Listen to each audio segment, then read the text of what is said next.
Le Seigneur, au travers d'Arlette, il vient de me dire quelque chose où je ne suis pas d'accord avec Emmanuel, et je pense qu'il sera d'accord avec moi.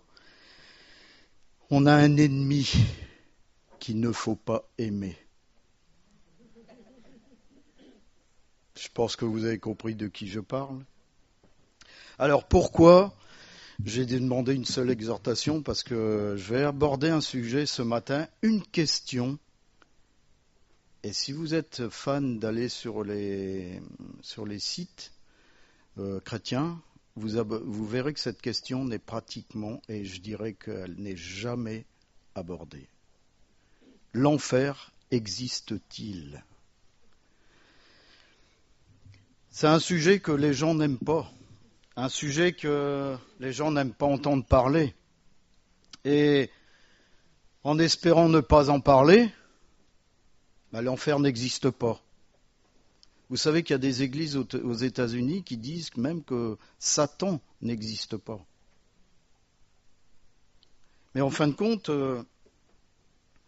il y a même des gens qui écartent l'existence de Dieu. Hop, Dieu n'existe pas. Ça les rassure. Ça leur évite de se trouver condamnés devant des attitudes du monde. Et puis vous avez, moi je crois que oui, moi je crois à ça, moi j'y crois pas, moi ceci, moi cela. En fin de compte, les choses apparaissent et disparaissent selon nos croyances. Voilà. L'enfer, il existe. Moi j'y crois pas. Dieu est bon. Et ça c'est le piège. C'est le piège du chrétien. Dieu est bon. On a oublié. Dieu est juste et bon. Qu'est-ce que la foi? La foi, c'est accepter ce qui est vrai. C'est pas s'inventer une religion à soi-même. Une religion où on va prendre des choses qui nous vont bien, qui nous rassurent, et laisser de côté les choses qui nous condamnent, les choses qui nous titillent le cœur. L'enfer fait partie de ces choses-là. La foi, c'est en fin de compte être en harmonie avec la parole de Dieu. C'est savoir ce que je dis et ce que je vis est vrai. Qu'il n'y a pas deux choses différentes entre ce que je dis et ce que je vis.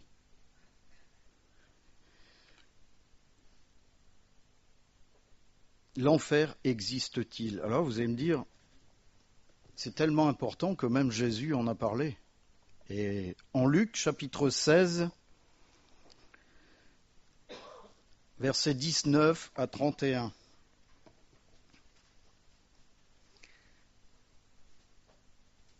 Vous allez voir la richesse de ce qu'on peut tirer de ce texte.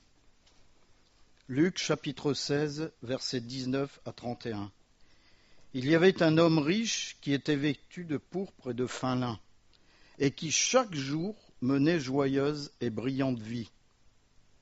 Un pauvre nommé Lazare était couché à sa porte, couvert d'ulcères, et désireux de se rassasier des miettes qui tombaient de la table du riche. Et même les chiens venaient encore lécher ses ulcères. Le pauvre mourut, et il fut porté par les anges dans le sein d'Abraham. Le riche mourut aussi, et il fut enseveli. Dans le séjour des morts, il leva les yeux, et tandis qu'il était en proie au tourment, il vit de loin Abraham et Lazare dans son sein. Il s'écria, « Père Abraham, aie pitié de moi, et envoie Lazare pour qu'il trempe le bout de son doigt dans l'eau, et me rafraîchisse la langue, car je souffre cruellement dans cette flamme. » Abraham répondit, « Mon enfant, souviens-toi que tu as reçu tes biens pendant ta vie, et que Lazare a eu les maux pendant la sienne. Maintenant il est ici consolé, et toi tu souffres. D'ailleurs il y a entre nous et vous un grand abîme.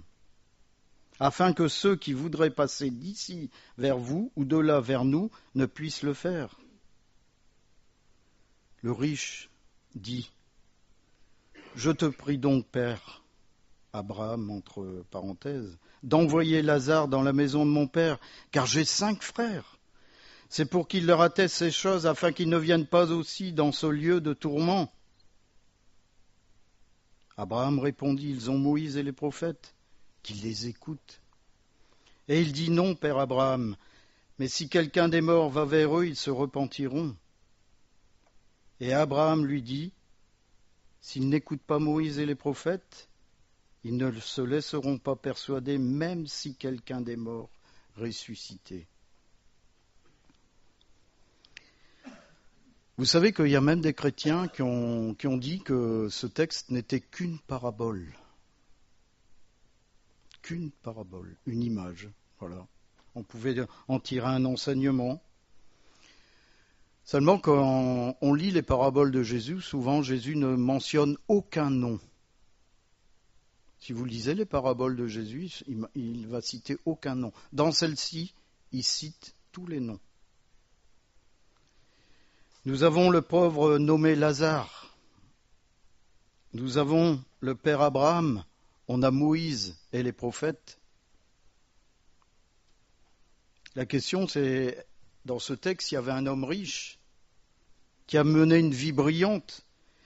Il y avait un pauvre nommé Lazare qui a vécu une vie désastreuse. Sont-ils morts tous les deux? Est-ce que Jésus a voulu soulever un voile? Est-ce qu'il a voulu nous montrer ce qu'il y a derrière ce voile? Pourquoi nous raconter ce que l'un a enduré et ce que l'autre a vécu dans le bonheur, entre guillemets, dans la richesse, entre guillemets? En fin de compte, c'est pour nous inviter à croire quoi? C'est pour nous inviter à considérer quoi? La première chose, c'est, dans le séjour des morts, il leva les yeux, et tandis qu'il était en proie au tourment, il vit de loin Abraham et Lazare. Cet homme riche, on peut déjà dire qu'il était religieux, parce qu'il dit, tes frères, Abraham lui répond, tes frères ont Moïse et les prophètes. Donc ça veut dire que cet homme riche connaissait la parole. Il avait la parole, l'Ancien Testament. Il connaissait donc parfaitement les Écritures. Et il savait qui était Abraham, parce qu'il l'a interpellé par son nom, Abraham.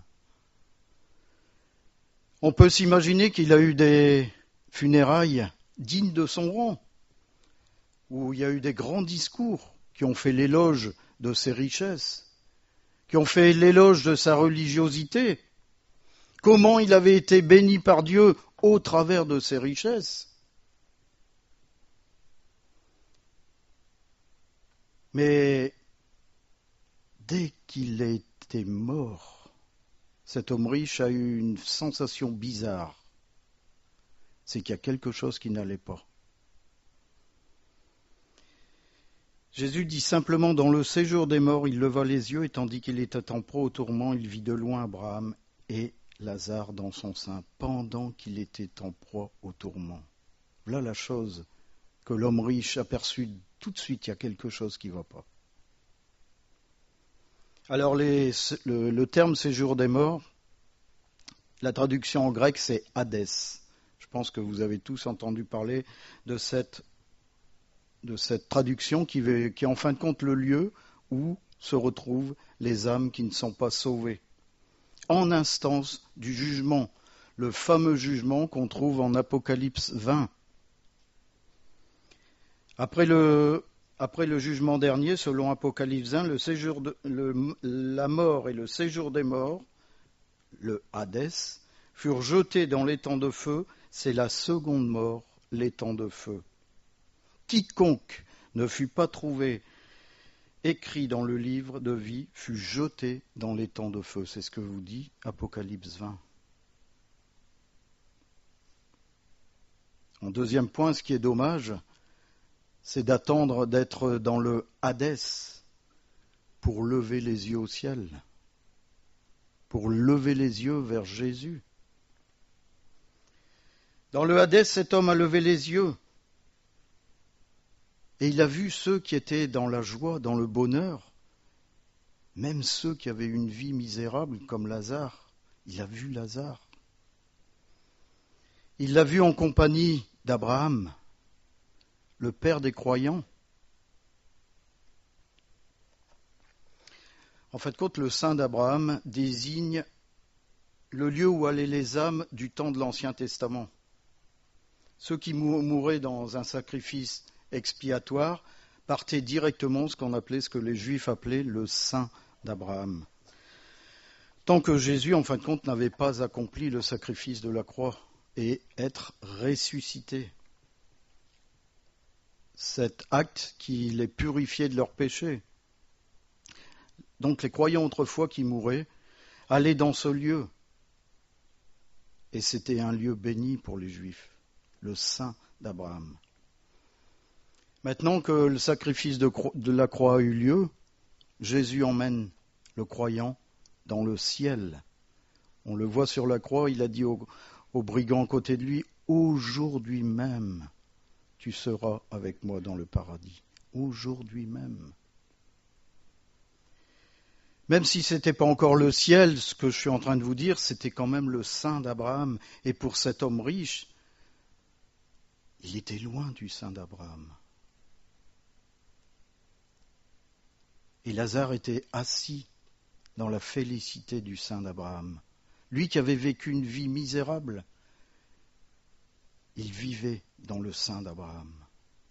Lui, cet homme riche qui avait vécu une vie religieuse, remplie de richesses, il était en proie au tourment, à l'éternité.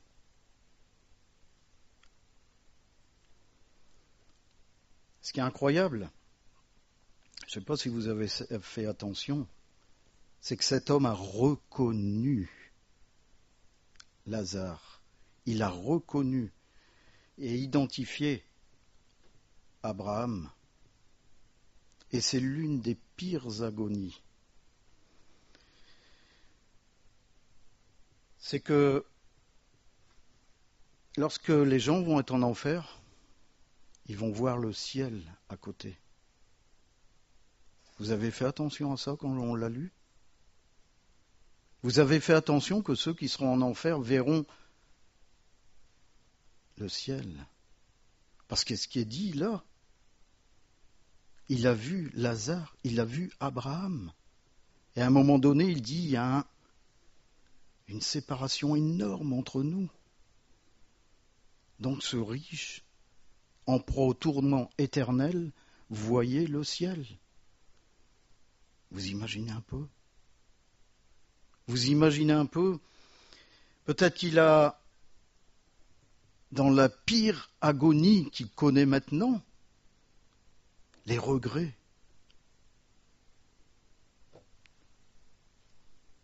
Est-ce qu'on doit attendre qu'il soit trop tard ? Est-ce qu'on doit attendre le dernier moment ? Est-ce qu'il n'est pas temps de lever les yeux dès maintenant vers Jésus-Christ ? Lui, il l'a fait. Trop tard. Il l'a fait vers Abraham. Et c'est Jésus qui raconte cette parabole, entre guillemets, de ce riche qui lève les yeux vers Abraham en lui disant « Père ». Il l'appelle Père. Il est trop tard.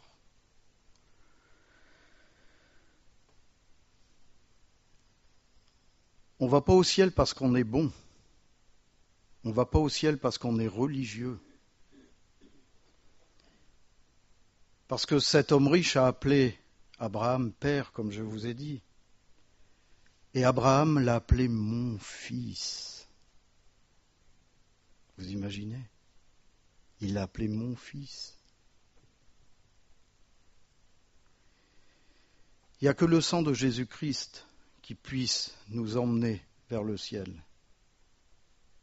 Il n'y a que son sang qui nous purifie Il n'y a rien d'autre.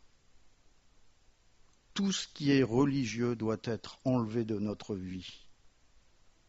Cet homme riche a vécu des moments peut-être avec ce qu'il avait de la parole de Dieu. Il la lisait peut-être tous les jours. Mais comment était sa vie? Comment était sa foi? Puisque cette parabole, entre guillemets, nous dit qu'il était dans les tourments éternels. Il s'est bercé d'illusions pendant un temps incroyable. Et aujourd'hui, il appelle au secours Père Abraham. Est-ce qu'on va appeler au secours un jour Jésus?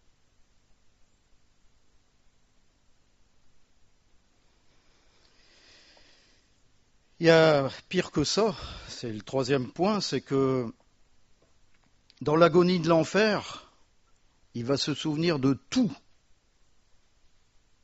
De tout. Au verset 25, Abraham dit « Mon enfant, souviens-toi ». Les gens qui vont en enfer vont garder une mémoire intacte. Vous imaginez? Imaginez-vous simplement quelqu'un un jour qui entend la parole de Dieu, qui lui est annoncée, qui lui transperce le cœur, qui refuse la parole de Dieu et qui se retrouve dans le même état que cet homme, en enfer, et qu'il se souvient au milieu des tourments éternels qu'un jour, quelqu'un lui a dit « Si tu crois en Jésus-Christ, tu seras sauvé ». Vous imaginez les moments terribles? Est-ce qu'on pourra accuser Dieu, comme on l'entend dans ce monde, quand je serai devant lui? Mais souviens-toi, je t'ai envoyé un ange qui t'a parlé de moi, qui t'a donné la vérité, selon ma parole. Qu'est-ce que tu en as fait? Tu l'as rejeté?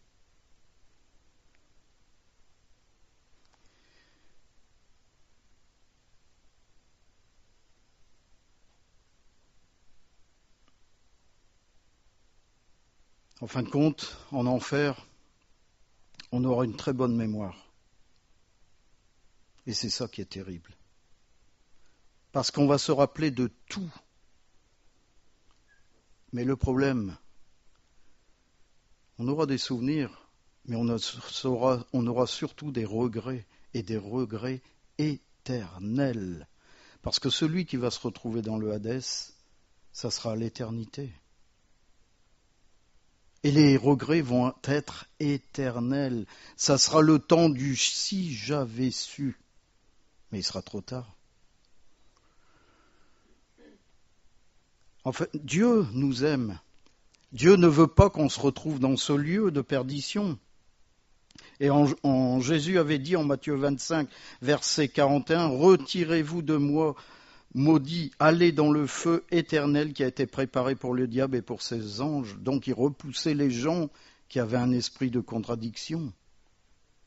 Les religieux, il les repoussait.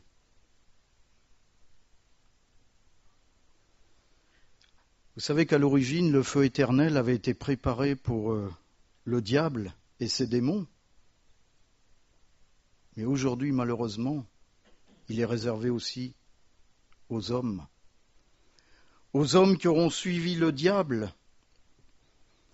Aux hommes qui auront eu la même vie, la même pensée.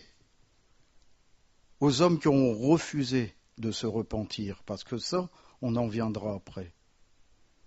Ils vont partager le même jugement que Satan, le même jugement que les démons.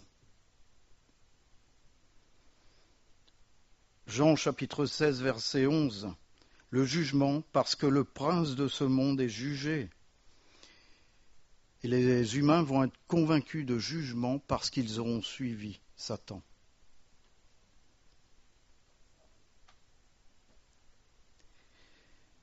Mais quand on se repent de nos péchés, quand on vient à Jésus, ce qui est fantastique, c'est que Dieu pardonne nos péchés.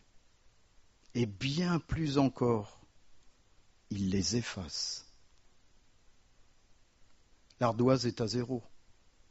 Vous présentez une ardoise vierge. En fait, quand il annule la place qui nous est réservée en enfer, est-ce que vous avez conscience de ça ce matin? Que la présence de Jésus dans notre cœur annule la place de l'enfer dans notre cœur également. C'est-à-dire que c'est Jésus-Christ qui a subi le jugement pour nous.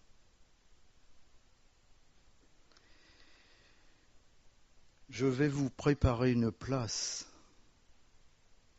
Jésus prépare une place pour ceux qui sont en lui, dans le ciel, dans la félicité, dans un bonheur éternel, comme l'Apocalypse 21 nous le dit. Dieu sera parmi les hommes et au milieu des hommes, dans la cité céleste. Vous imaginez l'antagonisme entre les tourments éternels et la joie, le bonheur d'être en présence de Dieu, parce qu'on aura reconnu Jésus-Christ comme Sauveur et Seigneur, parce qu'on aura voulu vivre la même vie que Jésus-Christ. L'enfer existe. L'enfer est préparé pour ceux qui ont refusé de se donner à Jésus-Christ, de vivre conformément à la parole de Dieu. Je ne parle surtout pas de religiosité, c'est de vivre conformément à la parole de Dieu. On peut être une vie complète dans une église et se retrouver en enfer à la fin. Cet homme était religieux. Cet homme lisait la parole qu'il avait et il s'est retrouvé en enfer parce qu'il ne s'est pas repenti. Et on en viendra à ça après.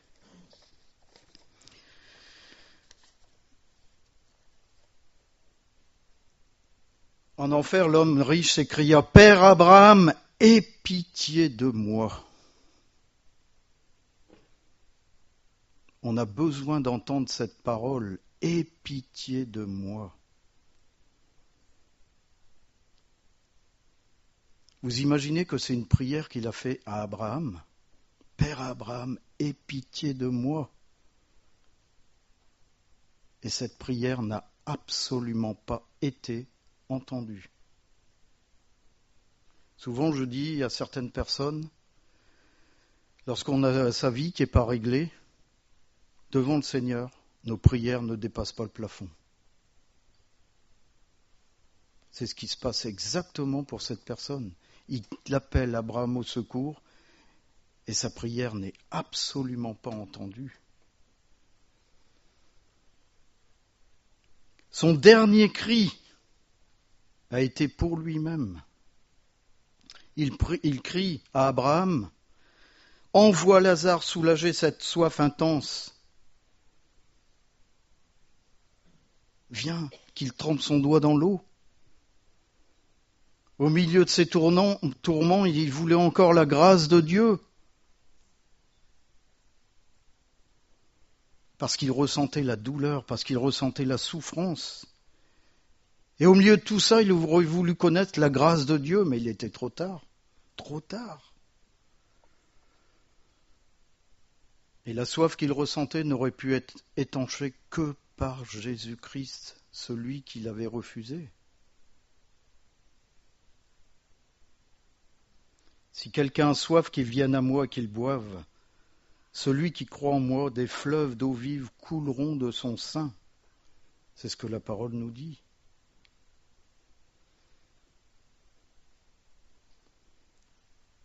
En enfer, la soif de Dieu sera encore plus intense et atroce. Pourquoi atroce ? Parce qu'on aura la conviction dans notre cœur qu'on ne peut rien faire, que Dieu n'interviendra pas, qu'on a choisi d'être dans ce lieu-là. Dieu n'interviendra plus en enfer. Ça, il faut le savoir.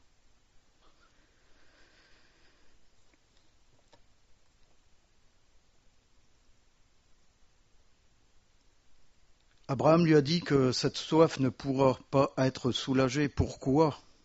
Parce qu'il y a un grand abîme entre le ciel et l'enfer, et personne ne peut le traverser.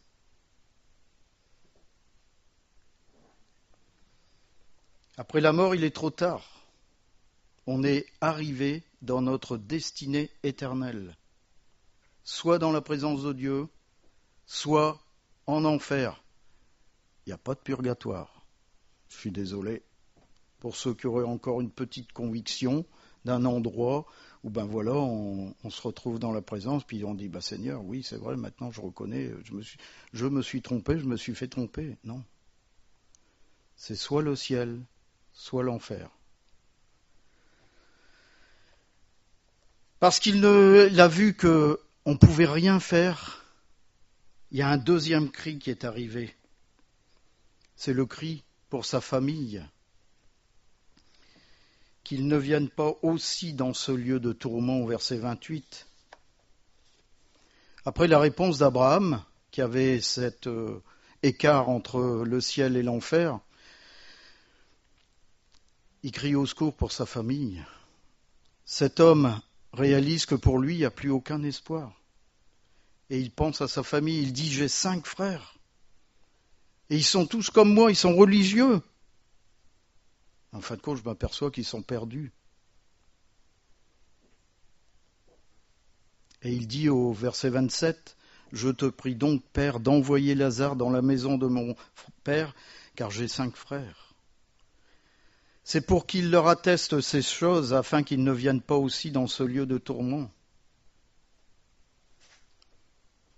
Et ce qui est incroyable et pathétique, c'est qu'on s'aperçoit que cet homme-là, c'est devenu un gagneur d'âme, un missionnaire, mais en enfer, alors qu'il est trop tard. C'est maintenant qu'il pense à sauver des âmes. Il se préoccupe maintenant de sa famille.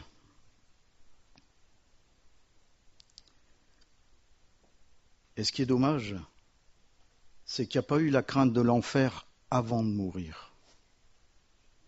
Et c'est pour ça que je dis que c'est triste dans nos églises de ne pas prêcher l'enfer, de ne pas mettre les frères et sœurs devant l'évidence du ciel et de l'enfer, devant l'évidence du jugement de Dieu, parce que Dieu est juste et bon. Vous avez plein d'églises qui vous font malheureusement plein de messages sur Dieu est bon, Dieu a donné son Fils pour nous. Mais ils ne vont pas vous dire qu'est-ce qui va vous arriver si vous ne croyez pas en ce Jésus qui est mort sur la croix et ressuscité. Aucune église ne va vous le dire. Et c'est là où c'est triste. Sinon, pourquoi Jésus l'aurait mis dans sa parole ? Pourquoi il aurait parlé de l'enfer dans sa parole ? C'est parce qu'il y a des évidences qu'il ne faut pas cacher.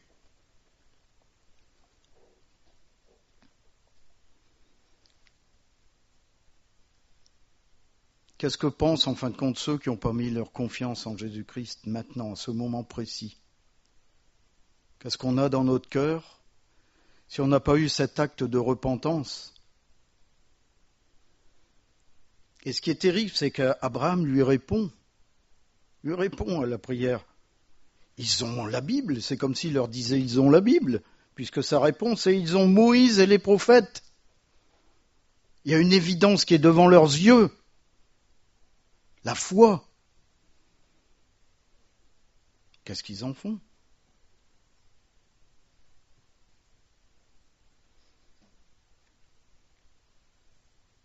Et c'est là où je veux en venir.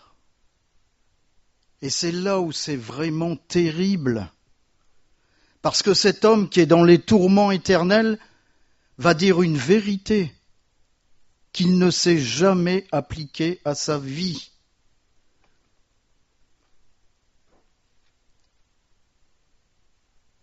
Il savait exactement ce qu'il fallait faire pour ses 5 frères. Si quelqu'un des morts va vers eux, ils se repentiront. Mais bon sang, mais pourquoi ? Il va dire que ses frères vont se repentir alors que lui-même ne l'a jamais fait. et qui s'est retrouvé dans ce lieu de perdition parce qu'il ne s'est jamais repenti. C'est incroyable. Il donne la solution du problème dans lequel il se trouve éternellement aujourd'hui.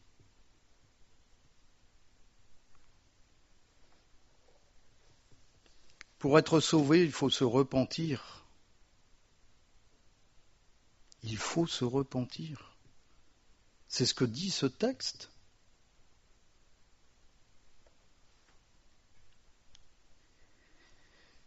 Il y a des millions de gens qui doivent le faire, et même malheureusement dans les églises. Il y a des millions de gens qui ont à se mettre devant le Seigneur et se repentir. C'est au milieu de ce texte qu'on trouve la vérité, la solution. Si le Seigneur t'a parlé, si l'œuvre de Jésus-Christ a posé son doigt sur ton cœur, repens-toi. Il faut te reconnaître pécheur. C'est pas au milieu des tourments qu'il faudra dire je me repens, il sera trop tard. Parce que ce que tu vas dire ne sera absolument pas entendu.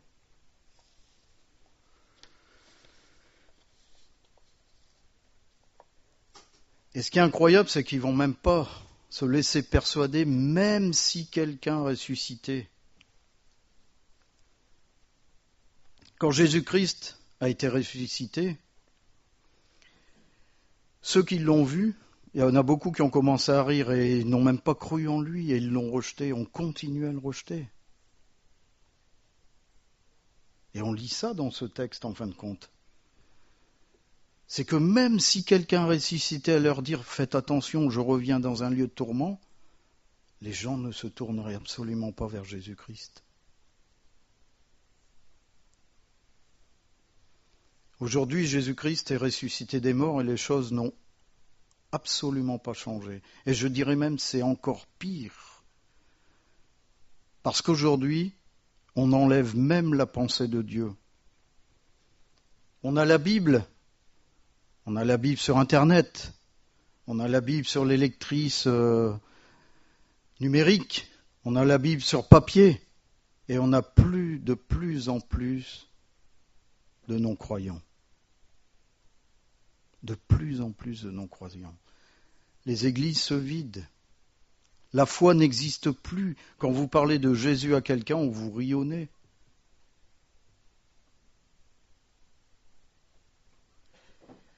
Mais qu'est-ce qui va devenir de ces gens qui vous rient au nez ?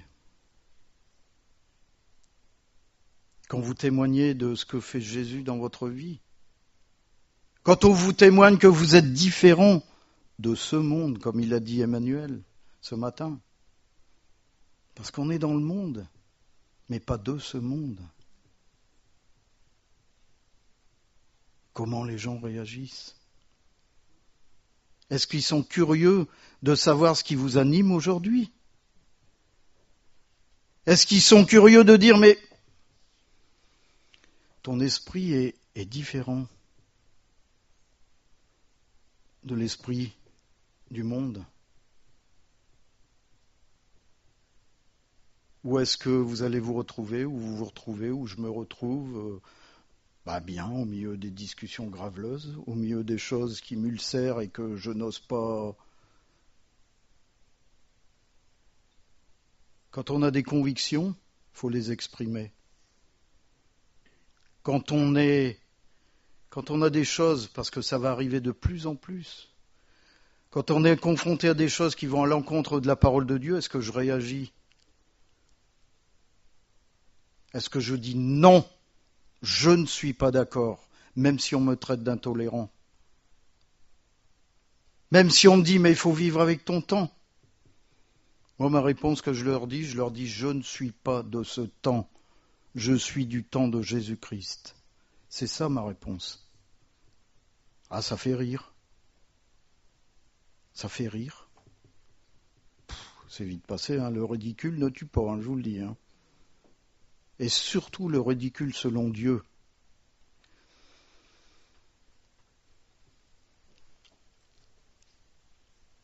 En fait, quand on s'aperçoit une chose, c'est que cet homme sait de quoi maintenant il parle quand il parle de se repentir. Il sait de quoi il parle parce qu'il est en plein dedans. Si j'avais su, je me serais repenti. Mais va leur dire qu'eux, ils ont à se repentir. Et c'est un sentiment que chacun ce matin, on doit avoir, la repentance. Chacun, on doit avoir ça dans notre cœur. Parce que la destinée finale, ça sera, on va rejoindre cet homme dans les tourments éternels, s'il n'y a pas cette repentance.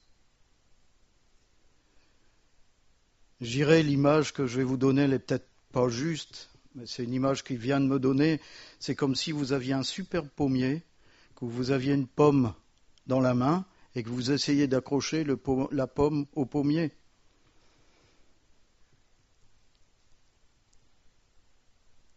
C'est vous et l'esprit qui est en vous qui doit faire que vous produisiez du fruit. On ne doit pas ajouter du fruit à ce que vous êtes.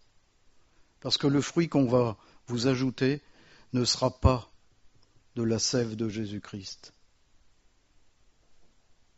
Tout ce qui est en dehors de la parole de Dieu, tout ce qui est en dehors de ce que l'Esprit vous demande et ordonne de faire, n'a rien à voir avec Jésus-Christ. C'est du rajout. C'est du rajout.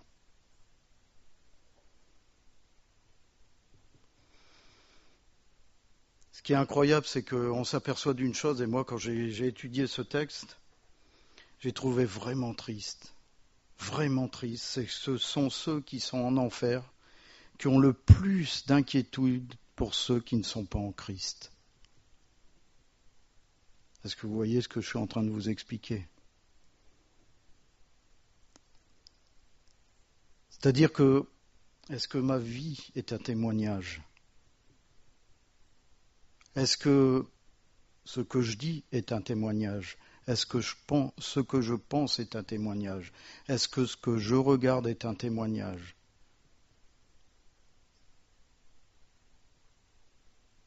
Vous imaginez que cet homme était dans les tourments éternels, il était préoccupé pour les gens qui n'étaient pas en Christ. C'est terrible. C'est terrible parce qu'on sait que pour lui, on ne peut plus rien faire. Qu'en est-il de notre famille ? Comment on réagit pour notre famille ? Comment on réagit pour nos voisins ? Comment on réagit pour tous ceux qui nous entourent ?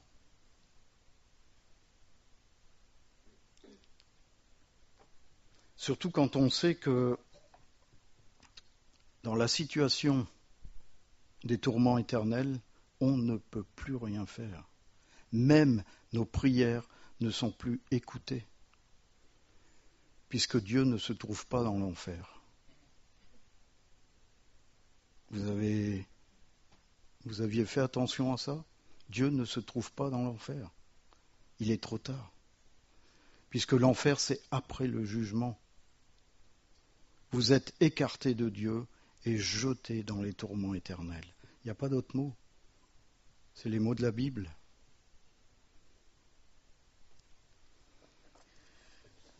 J'aimerais terminer par ce verset que j'ai lu tout à l'heure.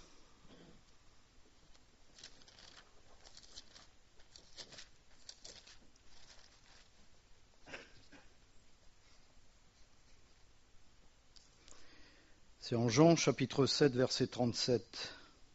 Le dernier jour, le grand jour de la fête, Jésus, se tenant debout, s'écria : « Si quelqu'un a soif, qu'il vienne à moi, qu'il boive.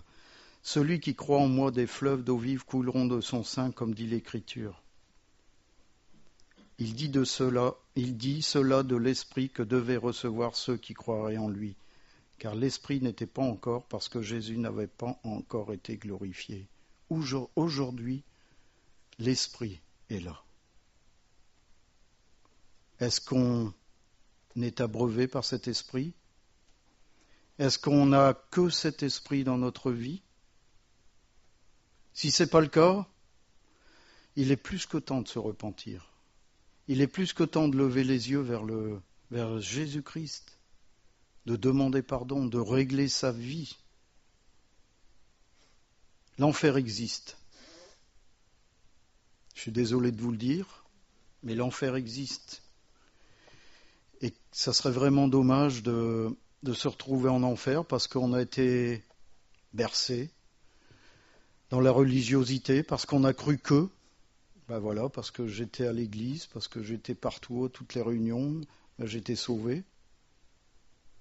On n'est pas sauvé parce qu'on est bon. On n'est pas sauvé parce qu'on est religieux. On est sauvé parce qu'on a reçu Jésus-Christ. Et comme l'a dit Emmanuel ce matin, on a le sceau de Jésus-Christ dans notre vie. C'est-à-dire que les gens du monde ont deux attitudes vis-à-vis de nous. Soit ils ont soif de connaître ce qu'on connaît, soit ils nous rejettent. À nous d'agir ce matin. Amen.